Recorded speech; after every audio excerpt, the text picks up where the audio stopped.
Bonjour, c'est Ursula encore. On est le 8 février 2021. Je viens sur la trompette une seconde fois aujourd'hui. Et je viens proclamer le retour de notre Seigneur Jésus-Christ. Soyez bénis. Amen. Et je vais venir, je viens parler de Luc 21. Tantôt, je viens d'apporter un message. Amen. Et j'ai parlé juste du titre. Le titre, c'est Exhortation à la vigilance. Et je me suis étendue là-dessus. Amen. Pour ce qui est de la vigilance. Et puis, voilà, vous allez regarder la vidéo. Amen. Et là, je viens parler du texte en tant que tel. Amen. Alors, on va lire encore la partie aujourd'hui, là dans notre vidéo. Luc 21. Lorsque vous verrez Jérusalem investie par des armées, sachez alors que sa désolation est proche. Alors que ceux qui seront en Judée fuient dans les montagnes, que ceux qui seront au milieu de Jérusalem en sortent et que ceux qui seront dans les champs n'entrent pas dans la ville, car ce seront des jours de vengeance pour l'accomplissement de ce qui est écrit. Malheur aux femmes qui seront enceintes et celles qui allaiteront en ces jours-là, car il y aura une grande détresse dans le pays et de la colère contre ce peuple. Amen. Quel peuple? Le peuple saint, bien sûr. Ils tomberont sous le tranchant de l'épée. Ils seront amenés captifs parmi toutes les nations. Et Jérusalem sera foulée aux pieds par les nations jusqu'à ce que les temps des nations soient accomplis. Il y aura des signes dans le ciel. Il y aura des signes dans le soleil, dans la lune et dans les étoiles. Et sur la terre, il y aura de l'angoisse chez les nations qui ne sauront que faire au bruit de la mer et des flots. Les hommes rentrent dans l'âme de terreur dans l'attente de ce qui surviendra sur la terre. Car les puissances des cieux seront ébranlées.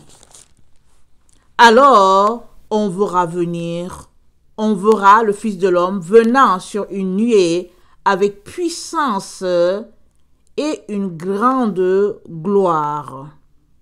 Quand ces choses commenceront à arriver, redressez-vous et levez vos têtes parce que votre délivrance approche. Et il leur dit une comparaison. Voyez le figuier et tous les arbres. Dès qu'ils l'ont poussé, vous connaissez de vous-même en regardant que déjà l'été est proche.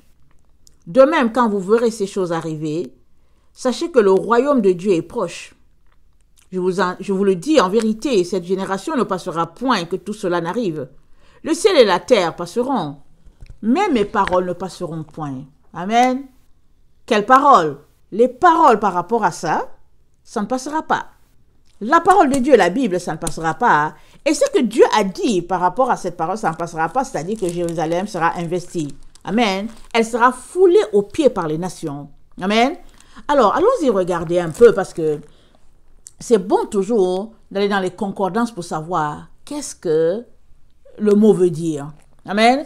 Alors, je suis allée pour regarder le mot Jérusalem parce qu'il s'agit de Jérusalem qui sera investi. Alors, il y a Jérusalem, le pays qui est là, il sera investi. Ou bien, il y a la Jérusalem céleste. Alors, il faut qu'on essaye de voir de quelle Jérusalem il est question, n'est-ce pas? Alors, quand je suis allée taper Jérusalem, j'ai trouvé que ça cotait le nombre 24, 19. Amen. Dans la concordance grecque, c'est le nombre 24, 19. Alors, quand je suis allée regarder, ça dit, c'est la ville Jérusalem, ou bien les habitants de Jérusalem, ou bien Jérusalem actuelle qui est là, en Palestine, ou bien c'est la Jérusalem céleste, ou bien encore, ils ont dit, c'est la cité de Dieu bâtie sur Christ. Amen. C'est-à-dire, ça peut être les chrétiens. Amen. Et puis, c'est comme, si on peut le dire, exemple, entre guillemets, l'église de Philadelphie. Amen. Alors, ils ont dit, c'est soit la cité de Dieu bâtie par Christ, sur Christ. Amen. Alors, ça peut être un petit repère. Amen. Et regardez, je n'ai pas vu cela dans, comment on appelle cela? Ils n'ont pas référé à ce verset-là, parce que souvent, quand tu regardes un verset, ils peuvent faire référence à autre. Mais ils n'ont pas référé à ce verset. Mais pendant que je regardais la concordance, amen, pour savoir le sens de Jérusalem, ça m'a fait penser à Ésaïe 19. Allons-y voir. Je pense que j'ai déjà fait une vidéo là-dessus, mais je ne connais plus le titre, ok? Alors, dans Ésaïe 19, ça nous parle d'un phare en Égypte. L'Égypte, nous savons que c'est le monde. Toute la terre est devenue Égypte. Toute la terre est devenue Babylone, ok? Alors, on va regarder.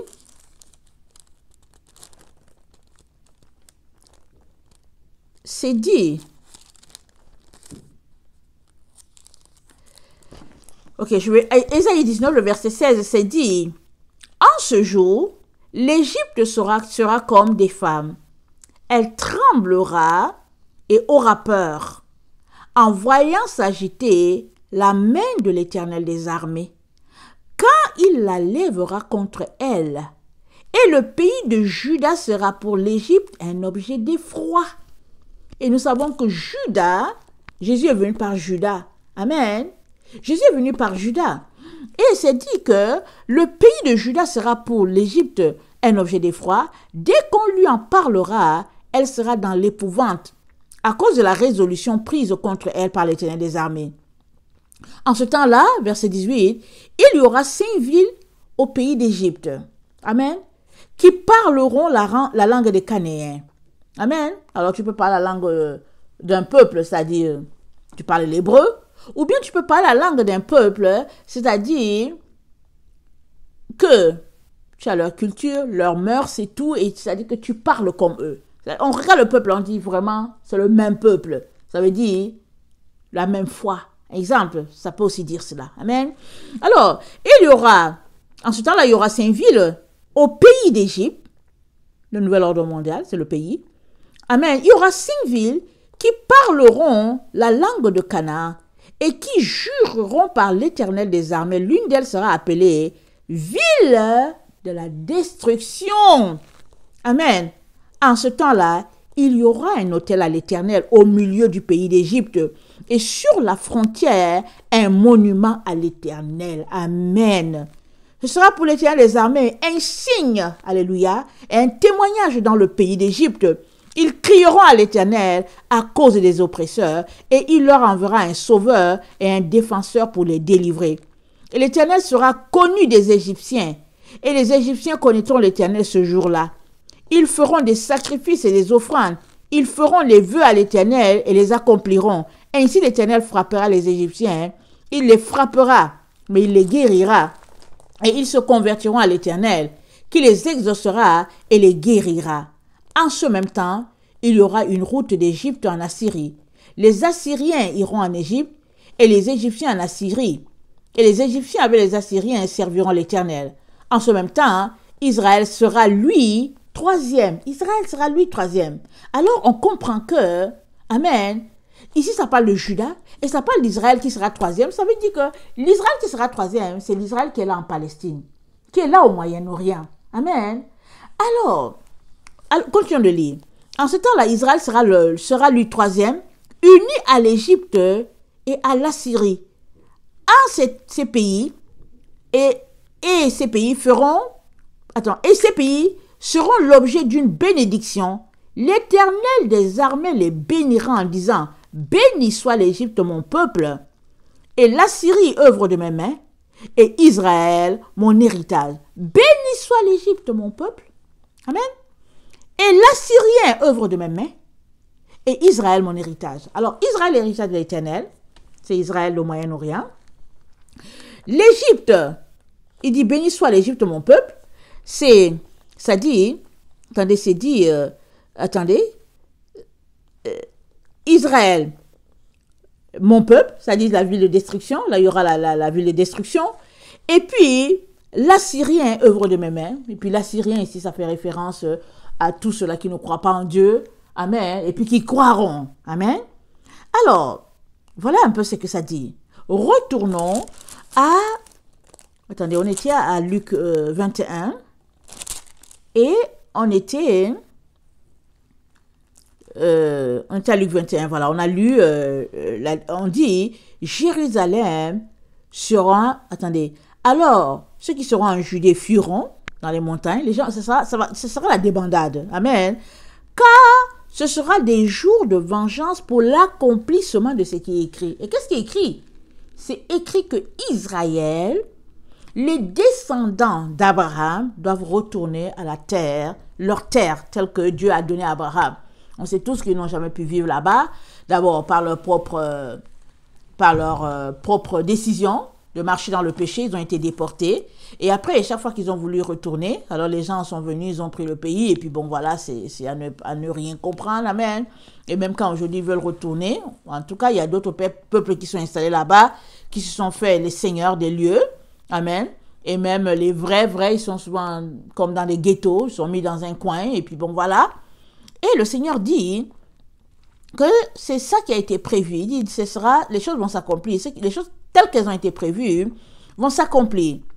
Alors, le verset 24 de Luc 21 nous dit, ils tomberont sous le tranchant de l'épée, ils seront amenés captifs parmi toutes les nations, et Jérusalem sera foulée aux pieds par les nations jusqu'à ce que le temps des nations soit accompli. Vous voyez, ici quand on lit, il y a quelque chose un peu qui cloche. On dit, malheur aux femmes qui seront enceintes, amen, qui allaiteront, il y aura de grandes détresses dans le pays, de la colère contre ce peuple, c'est ce peuple, mais ce peuple-là, c'est qui? Amen. Alors on peut dire que oui, ce peuple s'appelle le peuple juif, on sait qu'ils ont déjà vécu ça, sous Hitler, amen. Et puis, on dit il y aura une grande détresse dans le pays et de la colère, amen, et ils tomberont sous le tranchant de l'épée, ils seront amenés captifs parmi toutes les nations. Toutes les nations, on va les amener captifs. Alors, du temps de Hitler, ils ont été amenés captifs, c'était local. Ça s'est passé juste en Allemagne. Et puis finalement, quand Hitler a été désarmé, avant que le pays se réunisse et tout, et que les États-Unis interviennent et tout, bon, Hitler a eu le temps de s'enlever la vie quand il a vu qu'il avait perdu. Mais toujours est-il que c'était local. Amen. Ce n'était pas répandu partout. Mais là, on nous parle de toutes les nations. Amen. Que Jérusalem sera foulée aux pieds par les nations jusqu'à ce que le temps des nations soit accompli. Amen. Alors, comme je l'ai dit, je suis allé regarder dans la concordance, j'ai vu que ça sonnait 24-19. Et ils ont dit que Jérusalem, ici, c'est soit la ville du Moyen-Orient, soit les habitants de Jérusalem, soit Jérusalem actuelle, soit Jérusalem céleste, soit la cité bâtie par Christ, pour Christ, soit les chrétiens, l'église de Philadelphie. Amen. Ils n'ont pas dit église de Philadelphie, ils n'ont pas le chrétien, ils ont dit une église, ils ont dit une ville au nom de Christ. Alors moi, j'ai tout de suite mis entre parenthèses église de Philadelphie. Amen. Alors, retournons lire Ésaïe 19. Dans Ésaïe 19, ça dit, le verset 18, ça dit en ce temps-là, il y aura 5 villes au pays d'Égypte qui parleront la langue de Canaan et qui jureront par l'Éternel des armées. L'une d'elles sera appelée ville de la destruction. En ce temps-là, il y aura un autel à l'Éternel. Écoute bien, il y aura un autel à l'Éternel. Il y aura un autel à l'Éternel. Attendez. Au milieu du pays d'Égypte. Et sur la frontière, un monument à l'Éternel. Amen. Donc, on sait ici que l'Égypte, il y a la pyramide. Je ne sais plus comment on appelle ça. Je sais qu'on appelle ça Gizon. Amen. Il y a cette pyramide-là en anglais. La pyramide Gizon qui est là. Et puis, je ne sais pas comment on appelle ça en français. Je n'ose pas me prononcer. Alors, la pyramide, là où l'image de la femme, comme un lion. Amen. Et ça, c'est un monument. Amen. Alors, c'est... là, on regarde, on a l'impression, on voit juste souvent, on voit l'image comme un lion et tout. Mais c'est l'image d'une femme. Amen. C'est l'image d'une femme qui est là. Et quand on regarde cette image-là, ça parle. Amen. Et ça témoigne de la parole de Dieu, de Genèse 3, le verset 15. Parce qu'à Genèse 3, le verset 15, Dieu a annoncé la fin là-bas. Au début, là, il avait déjà annoncé la fin. Il a dit que la femme, sa postérité, écrasera la tête du serpent. Alors le serpent, il va blesser la queue, il va blesser le talon de la femme. Amen. Il blesse le talon. Mais elle écrase la tête. Il blesse son talon, c'est-à-dire le talon, il paraît que c'est la fin. Amen. Il va blesser, là, il va donner quand même un coup. La blessure, ça fait quand même mal. Mais la femme, ça dit qu'elle va lui écraser la tête et ce sera la fin. Quand elle écrase, c'est que c'est la fin. Amen. Alors, c'est un phare, ça. Amen. On dit il y aura un autel. Ça, c'est un phare. C'est un témoin. Amen. Alors, les gens ont souvent essayé de dire que oui, c'est tel pharaon qui a mis l'image, c'est ceci, c'est cela. Finalement, après plusieurs temps de recherche, les gens se sont rendus compte qu'au fait, ça date depuis le temps de... comment il s'appelle? Le temps de Seth. Amen. Le temps de Enoch. Le temps de Noé. Ils ont bâti. Et puis, c'est Enoch qui est vraiment le moteur. Amen. De cela. Amen. Et puis, parce qu'ils savaient qu'il y aura un déluge qui viendrait. Et ils ont laissé ce symbole-là afin que la génération future sache au fait ce qui était déjà prévu par Dieu le Père. Amen. Alors, quand on prend dans l'image de l'Égypte, en tant que pays, on a ces symboles-là qu'on ne peut pas enlever. Il y a les pyramides, il y a la pyramide centrale qui est là. Amen.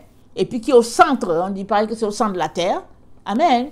Et il y a l'image de ce lion-là, qui est là, qui coiffe de très loin, tu peux apercevoir cela.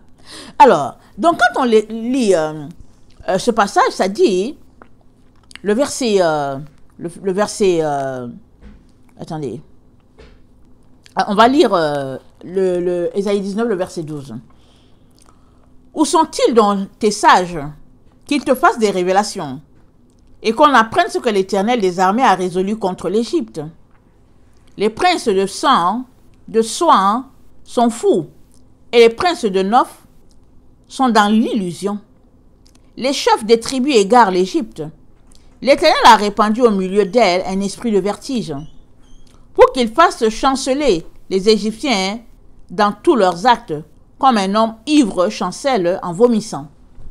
Et l'Égypte sera hors d'état de faire ce que font la tête et la queue, la branche du palmier et le roseau. Et l'Égypte sera hors d'état de faire ce que font la tête et la queue, la branche et le palmier, la branche de palmier et le roseau.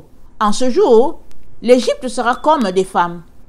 Elle tremblera et aura peur, en voyant s'agiter la main de l'Éternel des armées, quand il la lèvera contre elle.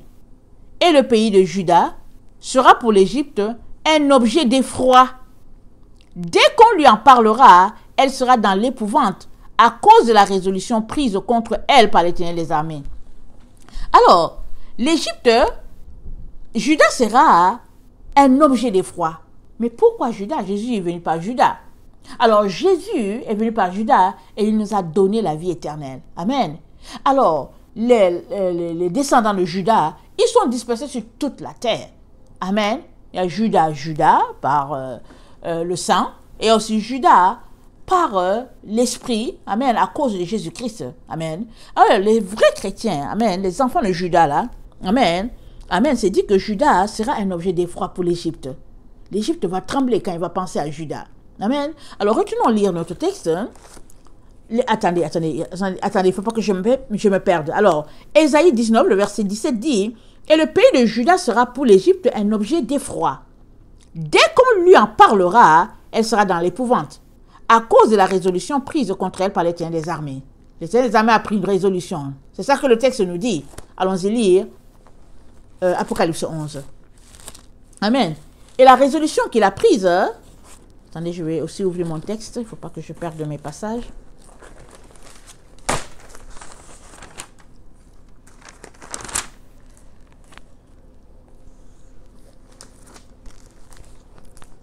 Apocalypse 11, ça dit, je donnerai, le verset 3, je donnerai à mes deux témoins le pouvoir de prophétiser revêtus de sac pendant 1260 jours. Ce sont les deux oliviers et les deux chandeliers qui se tiennent devant le Seigneur de la terre. Si quelqu'un veut leur faire du mal, du feu sort de leur bouche et dévore leurs ennemis. Et si quelqu'un veut leur faire du mal, il faut qu'ils soient tués de cette manière. Ils ont le pouvoir de fermer le ciel, afin qu'il ne tombe point de pluie pendant les jours de leur prophétie. Ils ont le pouvoir de changer les eaux en sang et de frapper la terre de toute espèce de plaie chaque fois qu'ils le voudront. Quand ils auront achevé leur témoignage, la bête qui monte l'abîme leur fera la guerre, les vaincra et les tuera. Et leurs cadavres seront sur la place de la grande ville, qui est appelée dans un sens spirituel Sodome et l'Égypte, là même où leur Seigneur a été crucifié. Des hommes d'entre les peuples, les tribus, les langues et les nations verront leurs cadavres pendant 3 jours et 3 nuits, pendant 3 jours et demi, et ils ne permettront pas que leurs cadavres soient mis dans un sépulcre. Et à cause d'eux, les habitants de la terre se réjouiront et seront dans l'allégresse. Ils s'enverront des présents, les uns les autres, parce que ces deux prophètes ont tourmenté les habitants de la terre. Amen. Je vais m'arrêter là. On va lire Zacharie 3, le verset 8 à 10. Zacharie 3.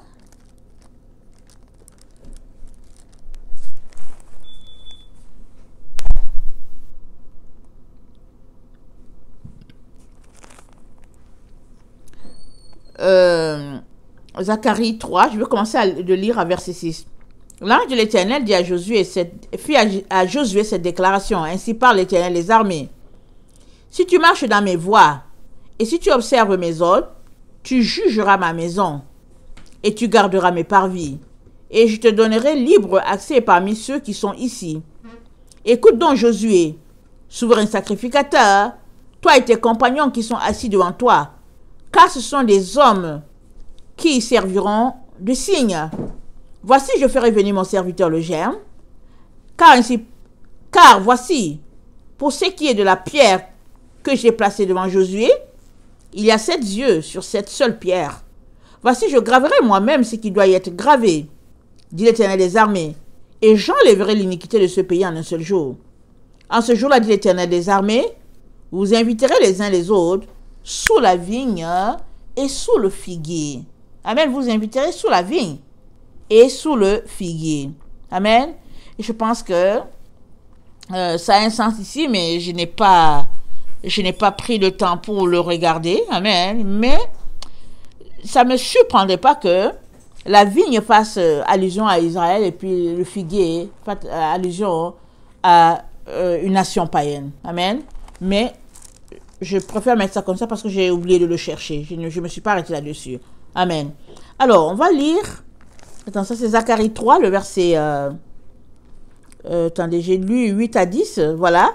Et je vais lire Zacharie 4, le verset 8. La parole de l'Éternel me fut adressée en ces mots. Les mains de Zorobabel ont fondé cette maison. Et ses mains l'achèveront, et tu sauras que l'Éternel des armées m'a envoyé vers vous. Car ceux qui méprisaient le jour des faibles commencements se réjouiront en voyant le niveau dans la main de Zorobabel. Ces 7 sont les yeux de l'Éternel qui parcourent toute la terre. Je pris la parole et je lui dis, que signifient ces 2 oliviers, à la droite du chandelier et à sa gauche? Je pris une seconde fois la parole et je lui dis, que signifient ces 2 rameaux d'olivier, qui sont près des 2 conduits d'or, d'où découle l'or? Il me répondit, ne sais-tu pas ce qu'ils signifient? Je dis, non, mon Seigneur. Il me dit, ce sont les 2 oins qui se tiennent devant le Seigneur de toute la terre. Amen. Alors, ils se tiennent devant le Seigneur de toute la terre. Alors, ils sont là pour juger la terre. Amen. Et dans une vidéo, je ne sais plus, en tout cas, je disais que le Seigneur m'avait donné Apocalypse 11, le verset 2. Amen. Apocalypse 11, le verset 2, voilà ce que ça dit. Nous, on a commencé à lire à 3, mais Apocalypse 11, verset 2 dit, « Mais le parvis extérieur du temple, laisse-le en dehors et ne le mesure pas, car il a été donné aux nations, et elles fouleront au pied la ville sainte pendant 42 mois. » Ils fouleront la ville sainte. Alors, la ville sainte, on peut penser que c'est Jérusalem. Amen. Jérusalem, qui est là, en Palestine. On peut penser que c'est elle. On a déjà lu la concordance tantôt. Ils ont dit ça peut être soit Jérusalem en Palestine, ça peut être soit Jérusalem céleste, ça peut être soit un groupe lié à Jésus-Christ. Amen. Une maison bâtie sur Jésus-Christ avec les principes de Christ. Et quand on regarde ça, on a toute l'impression que dans le temps où on est, amen, c'est l'église de Philadelphie. Elle sera investie par les nations pour marquer... Attendez, on va relire notre texte. Une partie, on va lire une partie. Elle sera investie. Pourquoi est-elle investie? Amen. C'est pour marquer la fin des nations. Amen. Parce que Jérusalem, c'est l'olivier. L'olivier mère, si on peut le dire ainsi. Et c'est nous, les nations, qui avons été greffées à Jérusalem, à Israël. Amen. Alors, quand on lit et qu'on essaie d'apporter, de colmater les brèches, amen, on peut comprendre que c'est lié aux nations. C'est-à-dire, c'est lié à Juda. On peut comprendre cela. Alors, je vais lire, c'est dit... lorsque vous verrez Jérusalem investie par les armées, sachez alors que sa désolation est proche. Sa désolation est proche. Alors, ceux qui seront en Judée fuient, que ceux qui sont en Judée fuient dans les montagnes, que ceux qui sont en ville de Jérusalem en sortent, et que ceux qui sont dans les champs n'entrent pas dans la ville. Car ce sont des jours de vengeance pour l'accomplissement de ce qui est écrit. Amen. Alors, Dieu a décidé que les choses vont se passer comme ça. Alors, ça dit que quand vous allez voir ça, Jérusalem sera investie par les nations. Et c'est dit, le verset 24, ils tomberont sous le tranchant de l'épée. Amen. Ils seront amenés captifs parmi toutes les nations. Amen.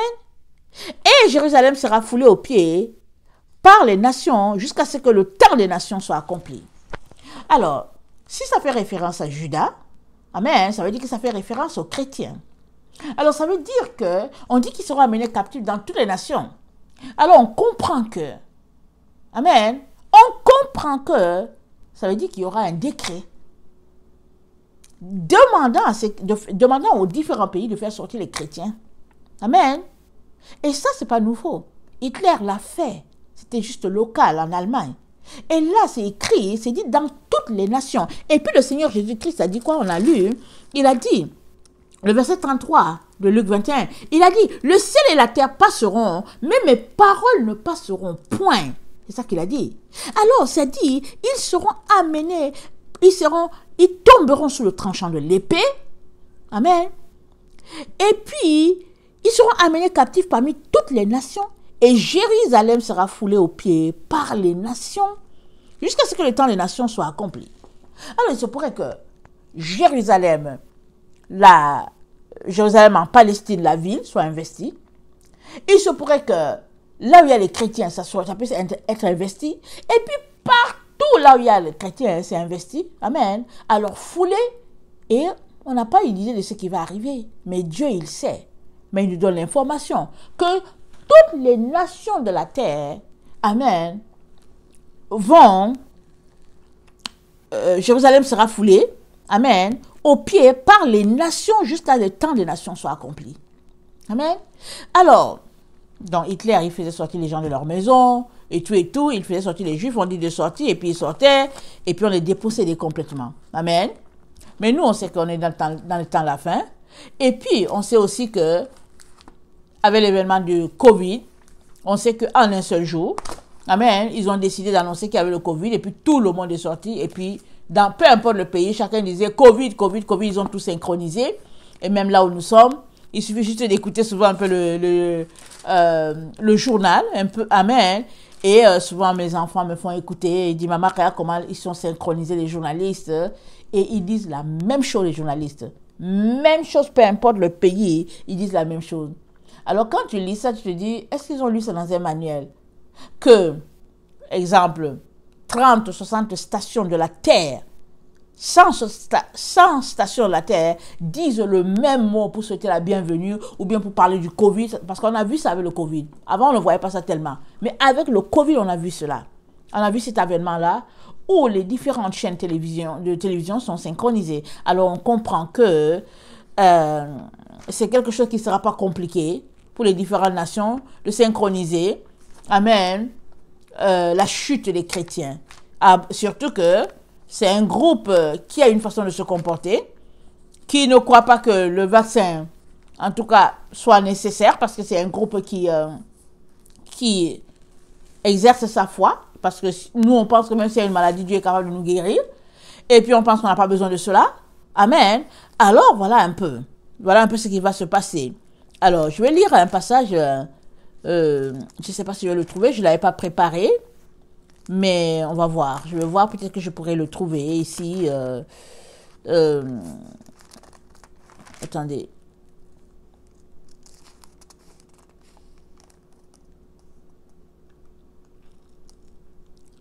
Attendez, c'est dit.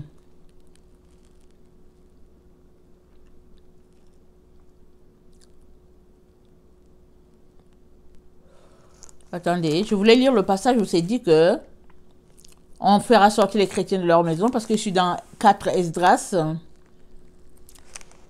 Et je ne vois pas. Attends. Voilà. Voilà. Je vais le lire. Amen. Ça correspond à ce qu'on lit dans Luc 21, que Jérusalem sera investie. Amen. Alors c'est dit, persécution du peuple élu. Ça, je lis dans 4 Esdras, le verset 16. Attends, 4 Esdras 16 et le verset 64. Amen. Malheur à ceux qui pêchent et veulent dissimuler leurs péchés. À cause de cela, le Seigneur ne cessera de scruter toutes leurs œuvres. Il vous passera tous en revue. Vous serez couverts de confusion lorsque vos péchés auront défilé devant les hommes et que vos iniquités ce jour-là se dresseront en accusatrices. Que ferez-vous? Comment cacherez-vous vos péchés devant le Seigneur et devant sa gloire? Voici Dieu est juge. Craignez-le et laissez là vos péchés. Oubliez vos iniquités et cessez donc de les commettre en permanence. Dieu vous instruira et vous délivrera de toute tribulation. On est dans le temps de la tribulation, j'espère que vous le savez. Il vous délivrera de toute tribulation. Alors, il vous délivrera comment? Ça ne veut pas dire que tu ne vas pas subir des exactions physiques. Rappelle-toi, les apôtres, ils ont souffert. Mais ils ont été délivrés de la tribulation. Comment? Notre Dieu a reçu leur âme.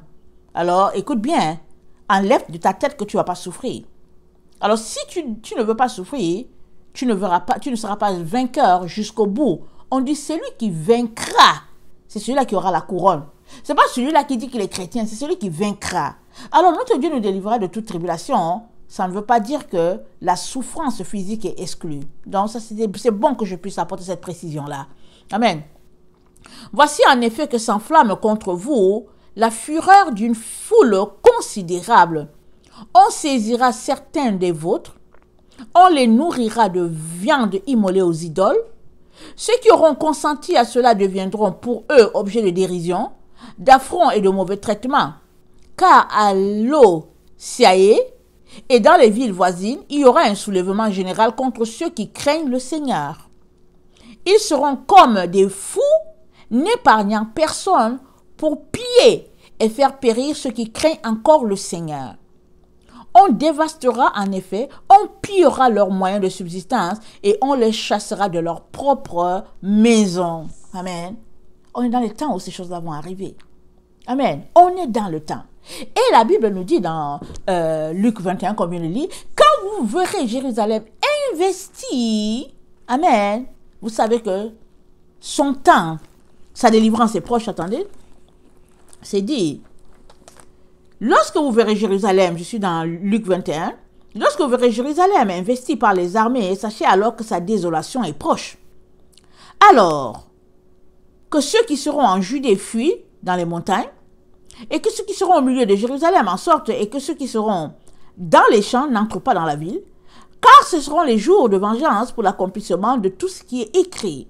Amen. Alors ce sera des jours pour l'accomplissement de ce qui est écrit, ça va arriver. Ça ne peut ne pas arriver. Alors ça nous dit seulement que lorsque Jérusalem sera investie par les armées, mais quelle armée? Amen. Alors aujourd'hui on peut mieux comprendre les armées du gouvernement. Amen. Puisque il y a un seul pays maintenant. C'est le nouvel ordre mondial, il y a un seul pays.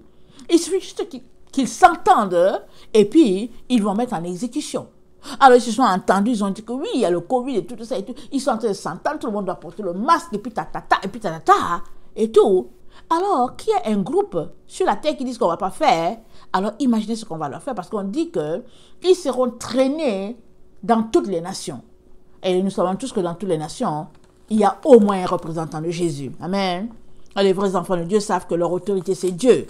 Il y a d'autres qui sont là, qui, au lieu de servir Dieu, se mettent à servir l'autorité du pays. Et puis, ils vont te dire que oui, Paul a dit de respecter l'autorité. Amen. Si Paul a dit de respecter l'autorité, amen, ça c'est un fait. Mais Jésus aussi a dit de rendre à César ce qui est à César et à Dieu ce qui est à Dieu. Amen. Alors, on se rend compte que Dieu doit avoir son honneur, sa gloire, avant toute chose. Alors, à chacun de savoir ce qu'il est appelé à faire dans des cas comme ça. Amen. Alors, ça nous dit que quand on verra Jérusalem investie par les armées, il faut qu'on sache que sa désolation est proche. Alors, il dit, ce sera des jours de vengeance pour que ce que Dieu a prévu puisse s'accomplir.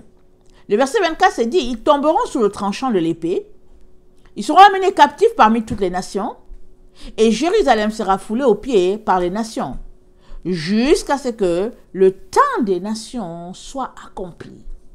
Amen. Donc, il y a un temps de nation. Amen. Et le temps de nation. Amen. C'est ce temps-là, cette brèche-là qui a été ouverte depuis la mort de Jésus-Christ sur la croix. Cette brèche-là a été ouverte pour qu'un groupe puisse être sauvé, c'est-à-dire ceux-là qu'on appelle les gentils.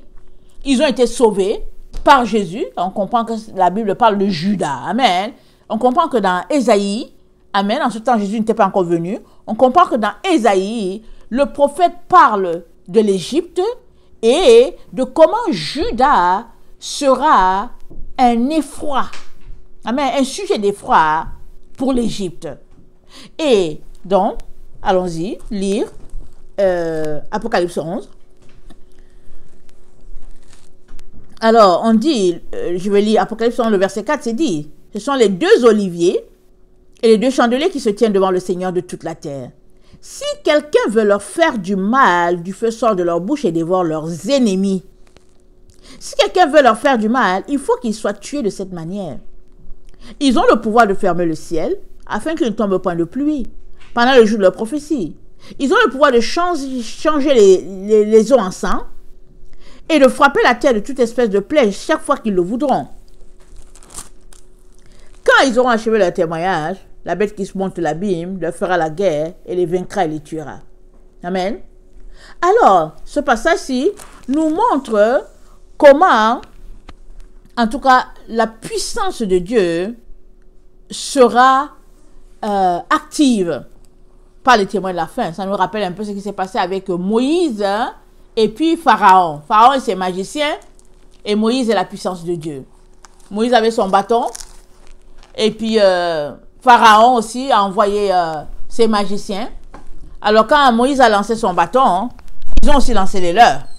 Alors il est sorti plusieurs serpents, mais le bâton de Moïse, qui s'est transformé en gros serpent, a avalé le serpent des autres. Amen.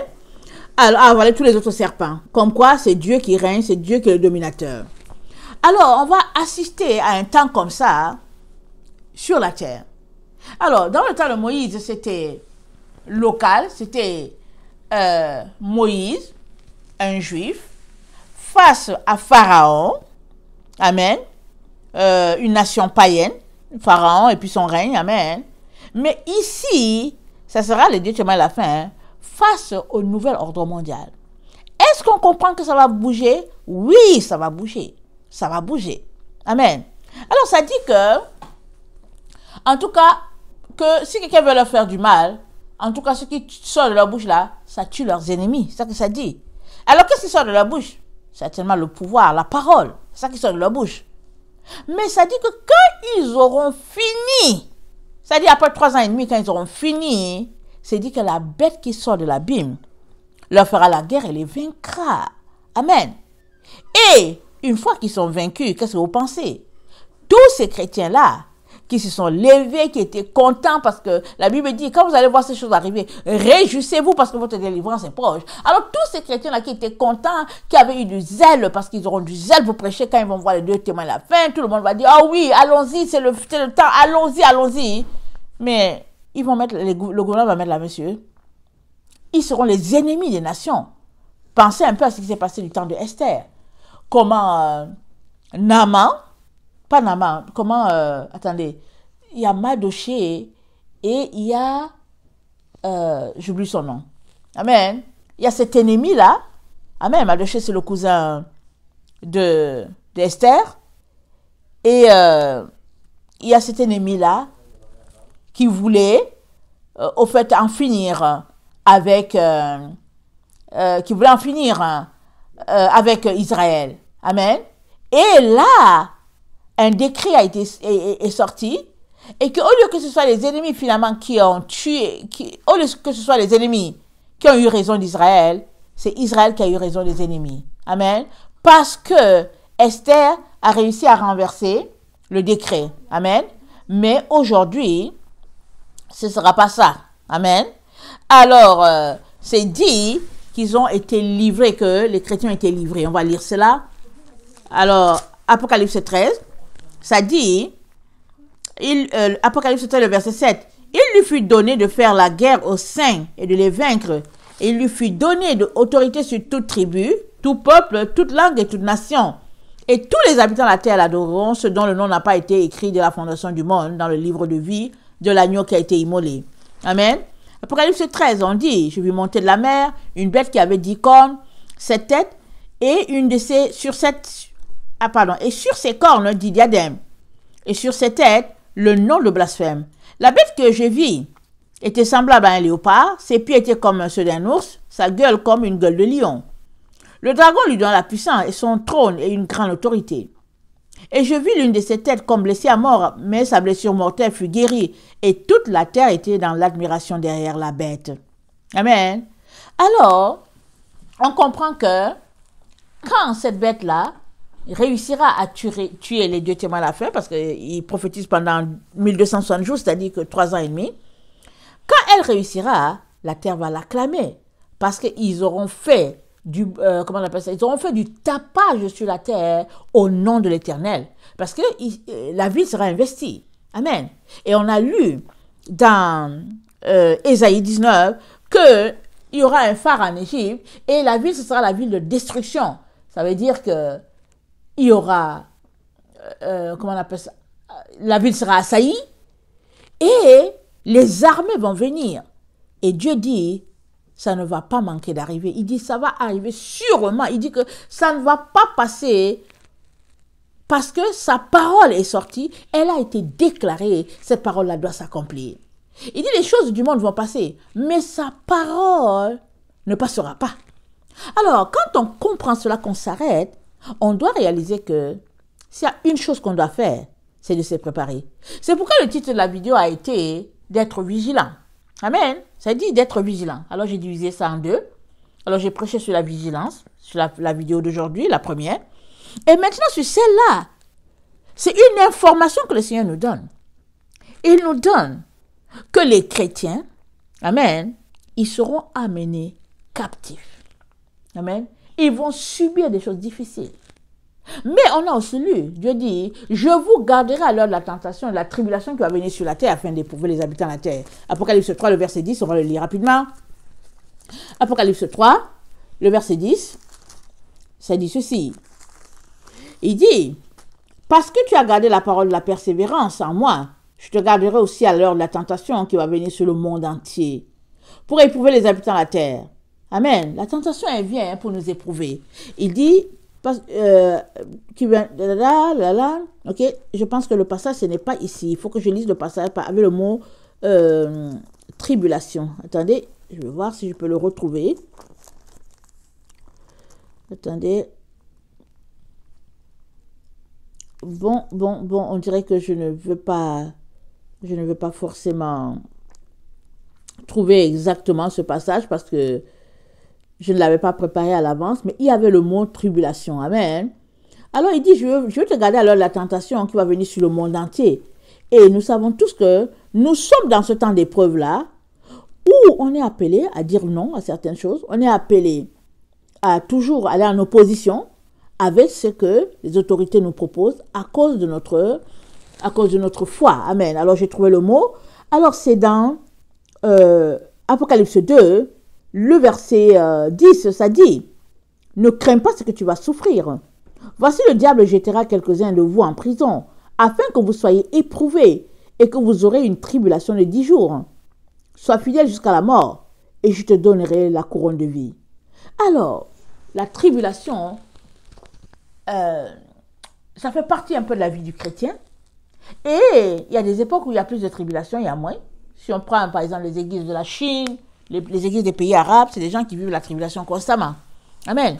Ils vivent, amen, avec la conscience qu'on peut venir les arrêter et qu'à cause de Jésus, ils peuvent ne plus revoir leur famille.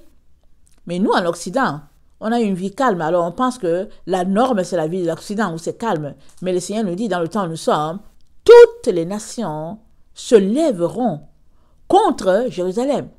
Et ça dit que Jérusalem sera investie. Donc ça veut dire que si on a compris que Jérusalem, ce n'est pas forcément Jérusalem de la Palestine, ça veut dire qu'à l'endroit où sera le chrétien, les chrétiens seront envahis, investis, ils seront détestés. Amen. Et on a besoin de garder le moral. On a besoin de garder les yeux fixés sur Christ. Parce que c'est lui seul qui va nous aider à être vainqueurs. Amen. Alors que le Seigneur vraiment puisse vous donner, amen, de digérer tout cela. Je vous encourage à faire d'autres recherches, amen, pour savoir qu'est-ce que la Bible dit, qu'est-ce qu'elle ne dit pas, amen, et de prier, d'arrache-pied, de prier davantage, de prier tout le temps, amen, afin d'être capable de tenir dans ces moments difficiles que l'enfant de Dieu sera appelé à traverser. Soyez bénis, je vous aime beaucoup, et Dieu davantage. Maranatha, Jésus revient. Amen et amen.